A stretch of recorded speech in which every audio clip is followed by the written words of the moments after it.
ना खान सर ने ऐसा क्यों किया? जब स्टूडेंट को नुकसान इससे हो रहा है, स्टूडेंट एक सुर में पूरे देश के स्टूडेंट मांग कर रहे हैं कि नॉर्मलाइजेशन लागू नहीं हो, और ये लोग शिक्षा माफियाओं से संपर्क में है, कोचिंग माफियाओं से संपर्क में है, इसके चलते ये सब चीज हो रहा है। तो अभी भी 4 सेट में क्वेश्चन तैयार होता है हर प्रतियोगी परीक्षा का, उसमें से कोई एक सेट पूछा जाता है। और जो ये कोचिंग माफिया, शिक्षा माफिया है, ये भी देखते हैं कि भाई कुछ कोचिंग शिक्षक छात्रों के हित में काम नहीं करते, विरोध में काम करते हैं, तो ऐसे शिक्षकों की भी जांच होनी चाहिए कि क्यों ऐसा कर रहे हैं।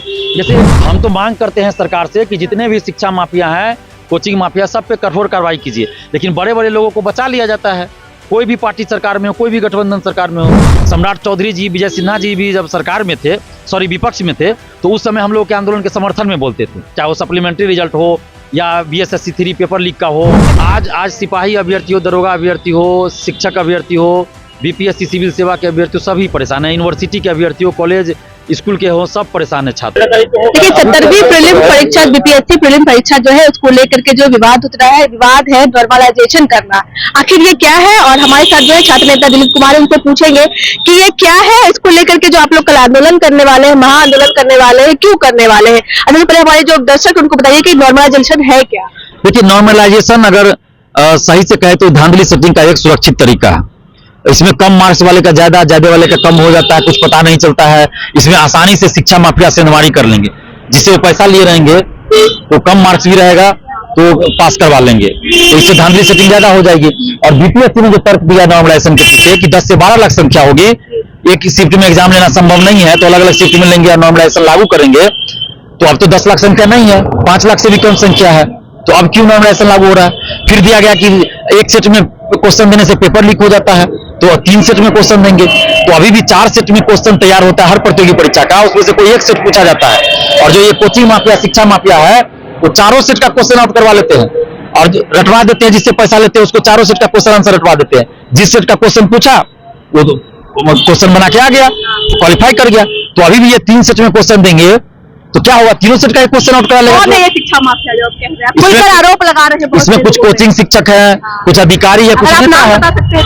लेकिन नाम हम कैसे बता सकते हैं? आपको पता नाम ये अखबार में छपा कि 3 कोचिंग शिक्षक पटना के पेपर लीक में संलिप्त है, तो उन लोगों पे कार्रवाई होनी चाहिए, उसका नाम सरकार उजागर करे। ये तो जांच में आया है, तो हम तो कैसे बता सकते हैं। लेकिन हाँ, जो एक्टिविटी है, गतिविधियां हैं, उसके आधार पे हम लोग ये भी देखते हैं कि भाई कुछ कोचिंग शिक्षक छात्रों के हित में काम नहीं करते, विरोध में काम करते हैं, तो ऐसे शिक्षकों की भी जांच होनी चाहिए कि क्यों ऐसा कर रहे हैं। जैसे शिक्षकों के साथ मीटिंग हुई तो खान सर ने क्यों नॉर्मलाइजेशन का समर्थन किया, जबकि नॉर्मलाइजेशन का विरोध यूपी में हो रहा था, बिहार में भी पहले वापस लिया जा चुका है, जबकि सभी अभ्यर्थी ये कह चुके हैं कि नॉर्मलाइजेशन शिक्षा माफियाओं को फायदा पहुंचाने के लिए होता है। खान सर की बात करें, खान सर को ये तो पता होगा ना कि इससे जो स्टूडेंट है उनको नुकसान है, तब भी उन्होंने यही तो कह रहे हैं ना, खान सर ने ऐसा क्यों किया? जब स्टूडेंट को नुकसान इससे हो रहा है, स्टूडेंट एक सुर में पूरे देश के स्टूडेंट मांग कर रहे हैं कि नॉर्मलाइजेशन लागू नहीं हो, तो खान सर ने क्यों समर्थन किया? उन्होंने कहा कि 10 से कम सेट में क्वेश्चन रहेगा तो कोई दिक्कत नहीं है, नॉर्मलाइजेशन लागू कीजिए, तो क्यों किया? और रहमान सर ने उनका समर्थन कर दिया। 3-4 सालों से ऐसा नहीं लग रहा है कि BPSC का मकसद एग्जाम लेकर के नौकरी दिलाना हो, बल्कि विवाद कराना हो गया है, विवाद में फंसा रहता है BPSC। बिल्कुल, कुछ अधिकारी BPSC ऑफिस के अंदर है जो धांधली सेटिंग में संलिप्त पहले से हैं, और ये लोग शिक्षा माफियाओं से संपर्क में है, कोचिंग माफियाओं से संपर्क में है, इसके चलते ये सब चीज हो रहा है। तो एक बार BPSC में बहुत बड़े स्तर पे मतलब स्ट्राइक करने की जरूरत है, सर्जिकल स्ट्राइक जैसा, कि जितने भी भ्रष्ट अधिकारी उसमें है सबको बाहर किया जाए, ईमानदार लोगों को बुलाया जाए। BPSC में इस तरह की धांधली होती है, जब विवाद में आता है, सरकार की निगरानी में तो ऐसा होता है, तब सरकार क्यों नहीं कोई एक्शन ले रही है, बड़ा एक्शन ले रही है? देखिए, तो सरकार से सवाल आप पूछिए इस चीज में, हम क्या बोले? स्टूडेंट लीडर है, कहीं किसी नेता से बात होती होगी ना आपकी? हम तो मांग करते हैं सरकार से कि जितने भी शिक्षा माफिया हैं, कोचिंग माफिया, सब पे कठोर कार्रवाई कीजिए, लेकिन बड़े बड़े लोगों को बचा लिया जाता है।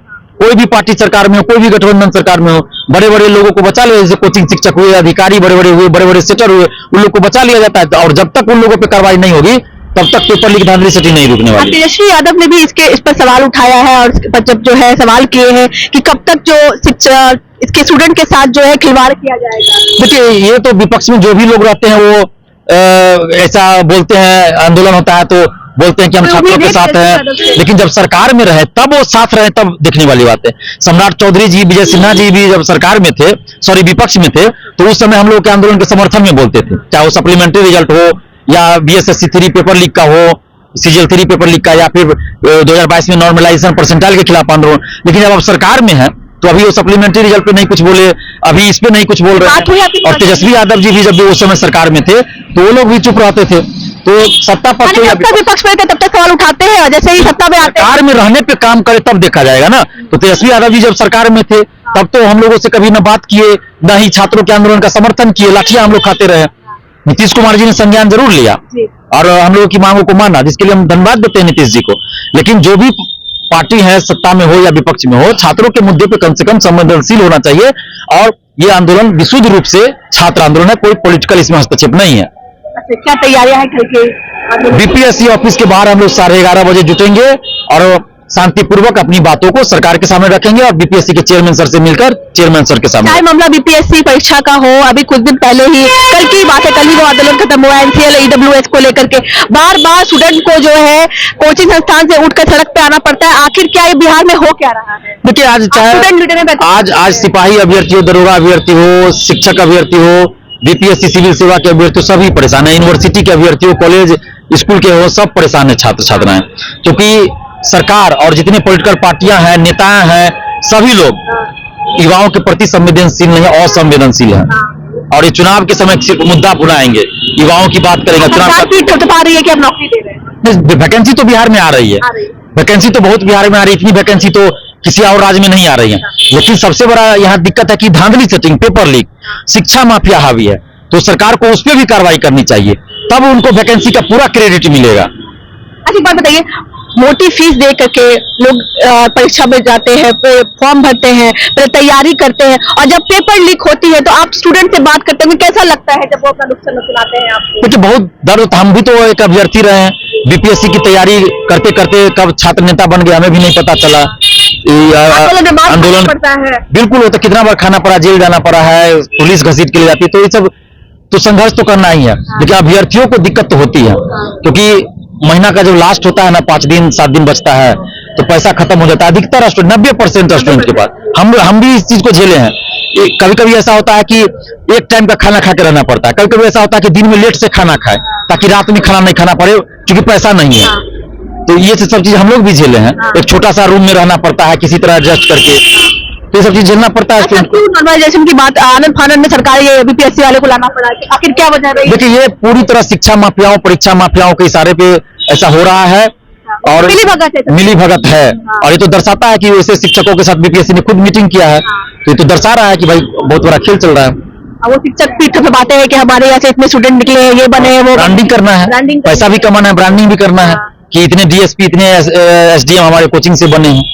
धन्यवाद। हमारे साथ छात्र नेता दिलीप कुमार थे, उन्होंने बात की। कल जो है स्टूडेंट की जो है महा आंदोलन होने वाली है बीपीएससी ऑफिस के सामने और नॉर्मलाइजेशन को लेकर के जो आंदोलन चल रहा है, इस पर गंभीर आरोप लगाए गए हैं बीपीएससी पर। उनका कहना है कि ये छात्र के हित के लिए नहीं, छात्र के नुकसान के लिए। बाकी आपकी क्या राय है? अगर आप स्टूडेंट हैं तो कमेंट के जरिए हमें अपनी एक प्रतिक्रिया दीजिएगा। तब तक के लिए बहुत बहुत धन्यवाद।